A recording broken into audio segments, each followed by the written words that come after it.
बोलो बोलो बोलो सही लाल कलंदर बस दी दी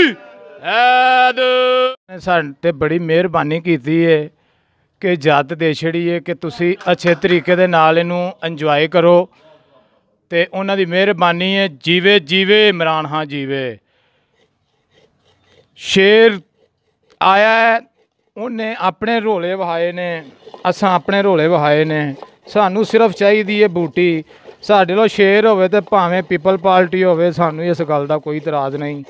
वो इस वास्ते भाई दरखास्त है साढ़े मियाँ इमरान खान साहब अगे,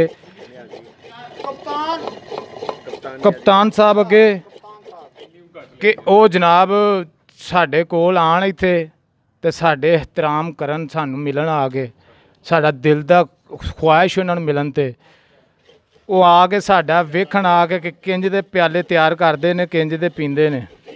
ठीक है जनाब बूटी के बड़े जे फायदे ने।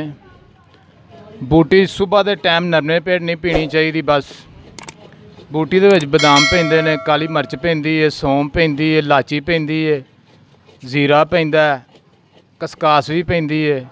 उस तो बाद रगड़नी शुरू कर दी है, घंटा डेढ़ रगड़ी दी है।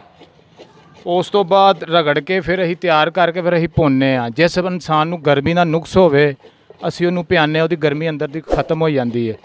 जिस बंदे नूं दमे का नुक्स होए उहनूं भी पिआई दी, वो भी ठीक हो जाता है। अलहमदुलिल्लाह इहदे विच बड़े जे फायदे ने। जिस इंसान नूं नींदर नहीं आउंदी, 40 साल तो ज़्यादा उम्र हो जाती, उहनूं नींदर नहीं आउंदी, वो भी आ पीए उहनूं भी नींदर आउणी शुरू हो जाएगी।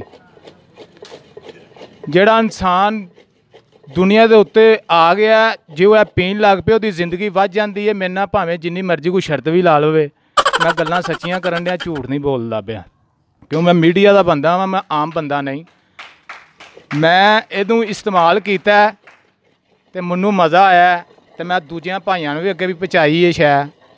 ते मैं चाहना वा कि जिहड़ा भी भाई इहनूं पीए ते सही तरीके नाल पीए। बदाम पाए, काली मिर्च पाए, सौंफ पाए, जीरा पाए, छोटी इलाची पाए ते पा पू के फिर बाद चो दुध पा के ते फिर तैयार करके फिर पीए ते फिर पता लगे उन्होंने कि लाहौर किन्ने किलोमीटर है, 70 किलोमीटर है कि 80 किलोमीटर है।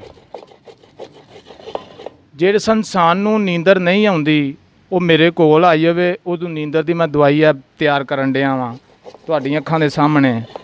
अल्लाह दी मेहरबानी दे नाल तुसीं ठीक हो जाओगे।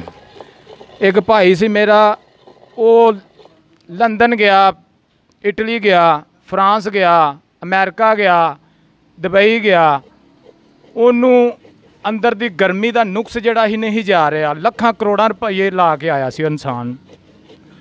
एक दिन मेरे कोल आ गया तो मैं उन्होंने आख्या, मैनूं कहन लगा भाई जी मैनूं ना गर्मी का नुक्स है तो मैं बड़े बड़े वड्डे हकीम भी तो बड़े बड़े वड्डे डॉक्टर भी मैं कोई नहीं छड्डिया, अमेरिका तक गया, लंदन तक गया। तो मैं क्या जनाब तुहानूं दूर जाने की लोड़ कोई नहीं, तुसीं असल जगह ते आ गए हुण।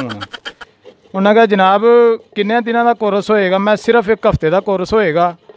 साडे बड़ी मेहरबानी की है कि इजाजत दे छड़ी है कि तुसी अच्छे तरीके दे नाल इनू इंजॉय करो ते उन्हां दी मेहरबानी है। जीवे जीवे इमरान खान जीवे। शेर आया है उन्हें अपने रोले वहाए ने, असां अपने रोले वहाए ने। सानू सिर्फ चाहिए है बूटी। साढ़े लो शेर होवे ते भावें पीपल पार्टी होवे, सानू इस गल का कोई इतराज़ नहीं। वो इस वास्ते भाई दरखास्त है साढ़े मियाँ इमरान खान साहब अगे, कप्तान साहब अगे कि वो जनाब साढ़े कोल आन इत्थे ते साढ़े एहतराम करन, सानू मिलन आ गए। साढ़ा दिल का ख्वाहिश उन्होंने मिलन ते वो आ के साडा वेखण आ के कि किंज दे प्याले तैयार करते हैं, किंज दे पींदे ने। बोलो बोलो बोलो सही लाल कलंदर बस दी दी